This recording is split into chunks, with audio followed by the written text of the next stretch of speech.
Fuel surcharges are here, and expect more of them to come. Hi, I'm Doug Gollin. I'm founder and editor of Private Jet Card Comparisons, and today we're going to talk about fuel surcharges. The news is that Magellan Jets, which is a significant player in the jet card market, announced that they're adding a fuel surcharge. They become the third major jet membership player to introduce surcharges, jet fuel surcharges since January. Vista Global's XO added them in January.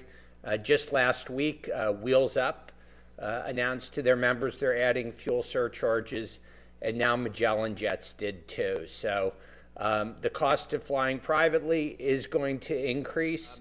In terms of the Magellan Jets increase, they sent out an email to members of their jet card and jet membership program today. Magellan Jets is increasing or adding a fuel surcharge. They're going to update it weekly, and it's going to vary. For light jets, it's going to be $395 per hour. Mid-sized jets, $495 per hour. Super mids will be $635 per hour, and heavy jets will be $815 per hour. And they're going to update that weekly. Other programs do it on a monthly or a quarterly basis. There's even I've seen contracts where they can be evaluated on a 6-month basis. So it does vary provider to provider on how often they'll update the fuel surcharges. The other thing that varies is whether they decide to implement them or not. Quite a few contracts do give the provider the right to implement a fuel surcharge. In fact, when I was looking at the Wheels Up contract, in section 11 clearly stated potential additional charges. And so Wheels Up in their contract, I always tell people, the subscribers to Private Jet Card Comparisons, read the fine print. And so they clearly say potential additional charges may be assessed to a member on a particular flight by operator or Wheels Up over and above the cost of the flight indicated at the time of the booking as specified herein. And Exhibit A is fuel surcharges, and it goes on. Wheels Up reserves the right to add a fuel surcharge to the hourly rate, et cetera, et cetera.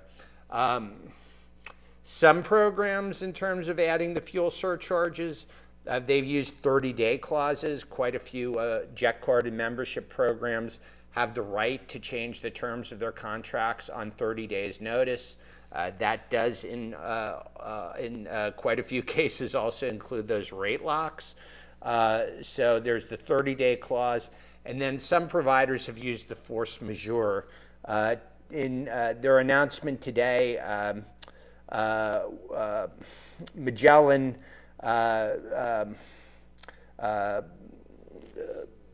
said that their fuel increase, their fuel price increase, was instituted due to the war in the Ukraine. So, that would be language that indicates force majeure. And I didn't look at the Magellan contract. They may in fact have a provision in there. But I think one of the important things to understand with all of these jet card contracts is there's basically some type of clause or some type of sentence in there that oftentimes gives the provider quite a bit of leeway to change the programs.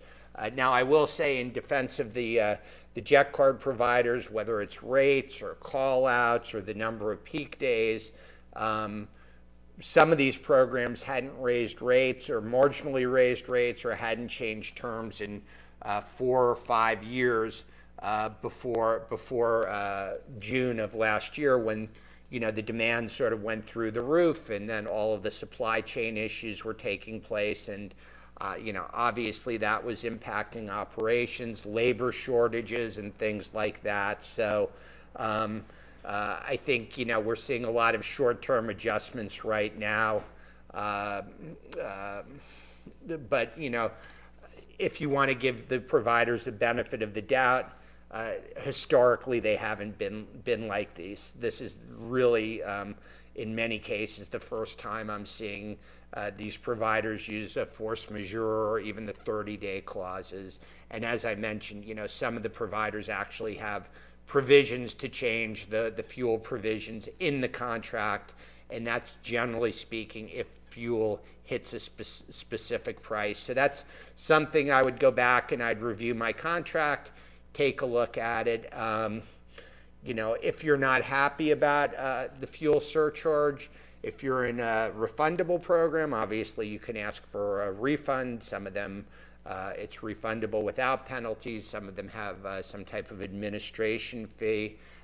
If you're in a non-refundable program and they implement the 30-day change or they implement the force majeure, I think, you could always ask about, getting a refund because they have made some type of, potentially material change to the conditions. That's something that you're going to want to consult a lawyer. On the flip side of that, I would say make sure that you have some greener grass to go to. When a number of the card companies started making changes in the fall, subscribers who were upset, they wanted to pull out of the program, and they said before that, do the custom analysis, the Jet Card Decider form. Let us take a look at it and see what your alternatives are.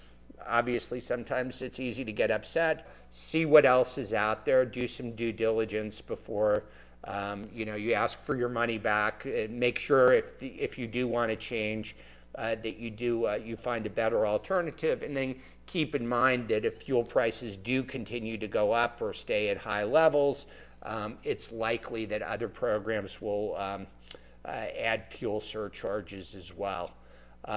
Currently, there's seven providers that have fuel surcharges out of the over 50 that sell jet cards.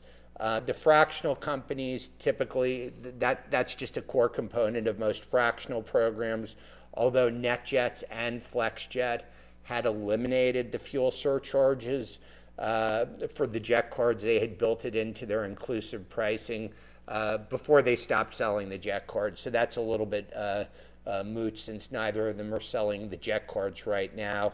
NetJets, when they announced their 25-hour lease program a week ago, that did include a fuel variable, but that's always been standard on leases. So what's next? I think the answer is it depends on what the price, what happens with the price of fuel.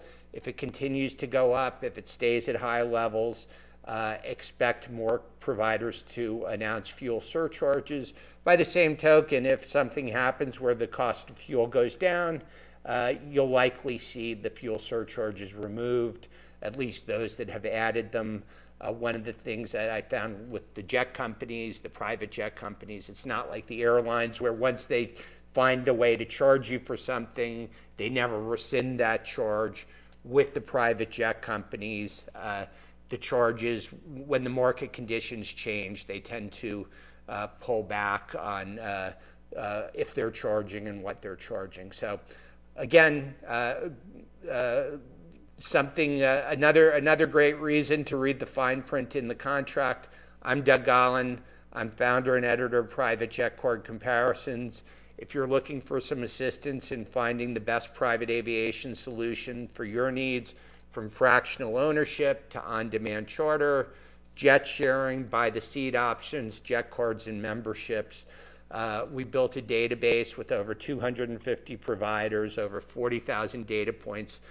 We update regularly, including fuel surcharges. So come visit privatejetcardcomparisons.com and find out more about subscribing, and you can also sign up for our free e-newsletter. If you like our videos here, give us a like, and then also subscribe on YouTube so you can keep updated with future videos that we post.